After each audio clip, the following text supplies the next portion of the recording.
So, I want to talk a little bit about the Idaho case with you guys. Well, just some things going around, whatnot, what have you. So, I wanted to correct myself on I shared a post with a guy's reflection in a laptop, saying that could possibly be Bryan talking about the crime.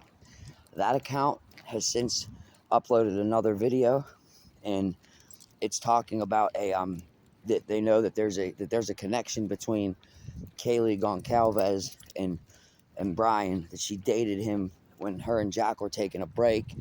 And you can see from the dad on the phone that he had called her, texted her one time 27 times, something like that, and then sporadically texted her throughout the years after, but she never returned any of his phone calls or texts. It's also said that she did date somebody in that time frame that said they were dating. I guess they were at her house or somebody's house or something, and he said, "Bitch, make me a quesadilla." And she didn't like that very well, and that was about the end of the relationship. Was that Bryan? Was that Bryan Kohberger?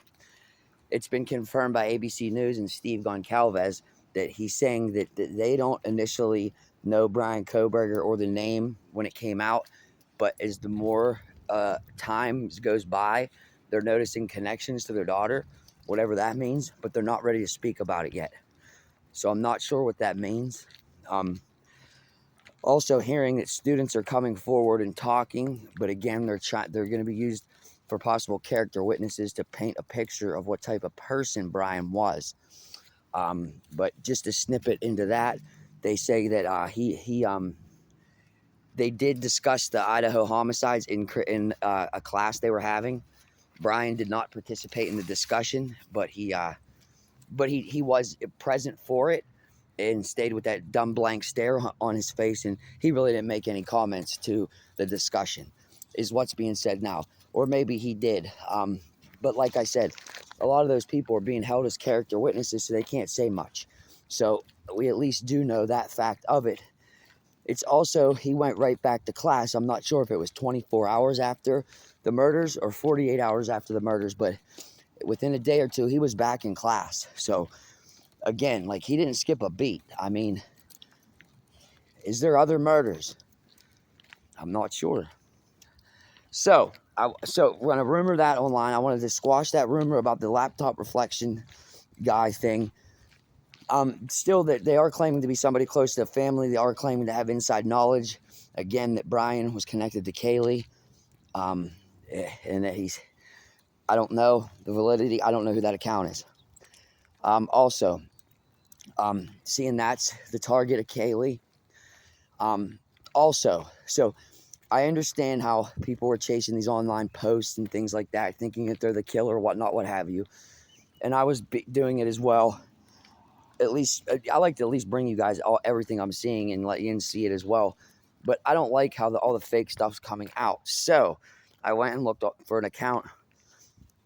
I found an account on Reddit that hasn't been active since Bryan's arrest, but was very active in the days and weeks leading up to it. The name is Inside Looking on Reddit. I will make a video of it when I get a chance, but the name's Inside Looking, and he hasn't been active since Bryan's arrest. The other accounts and whatnot, I've seen activity since the arrest, so I can't agree that those are or aren't Bryan. The call into T-Rev's podcast, and saying his name is Dave, that call, they're saying that sounds a lot like Bryan, but it is not confirmed to be Bryan. Again, you know, with these serial killers and killers, they like to be in the spotlight. They like to correct people that are wrong. They like to be in the know of the information, in the discussion. I believe this guy's online presence is a lot bigger than anybody thinks. I believe that he has this meticulously planned out to the end. And he had this planned for either circumstance, whether he was caught or not caught. He had this planned out. Is this his final exam?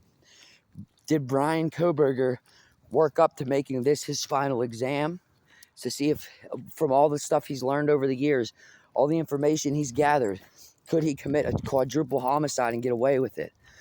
I don't know. Is this his... I also believe it's just the beginning, that he has a defense laid out as well. Again, speculatory, but from the beginning, what I'm seeing and what's being said, I would have to say my speculation is that Bryan's trying to frame a sorority person, someone from Sigma Chi or something. Or again, why was a lot of the speculation at first put on all Sigma Chi, this, that, and everything? Did Bryan have an online influence in that? Again, I believe so. So, again, you tell me what your thoughts are down below. Do you think Kaylee dated Bryan for a short period? Is that the person they're talking about? Could it even be Kaylee's stalker? Possibly. What are your thoughts below? Bryan has been extradited back. He left at 6 a.m. this morning, sources confirmed, out of Scranton. He's on his way back to Idaho. It's not confirmed how he's getting back there. I would imagine flying, but again, they could also drive him. It's an awful long drive, but again, they may. I'd rather him have to drive. It's more uncomfortable, all cuffed up and shackled for that drive, man. It's horrible. It's what I mean, that would be the ideal situation. So like, subscribe, and share. A lot more to come. Stay tuned. Just stay tuned. Everybody like, subscribe, and share. I think that's all I have for you right now. But inside looking in the way they're saying Kaylee may have been a target. And if you look at this inside looking, again, the way he posts and stuff, it could be directed towards Kaylee. But again, inside looking is the name. I'll bring in screenshots of the post and what their way of writing and stuff and what people are noticing. It's the only account I can come up with that hasn't been active since his arrest. And I mean, of course, that's telling. So inside looking is the name. Check it out. I mean, I'm sure you could Google a few videos and find some information out on it. But appreciate all you guys' continued support. There's going to be a lot more coming about that officer killed in Brackenridge. I went to high school with him. Justin McIntyre, rest with God. He was a good person, man. He wasn't a bad police officer. He was a good person. So stay tuned for a lot more on that, too.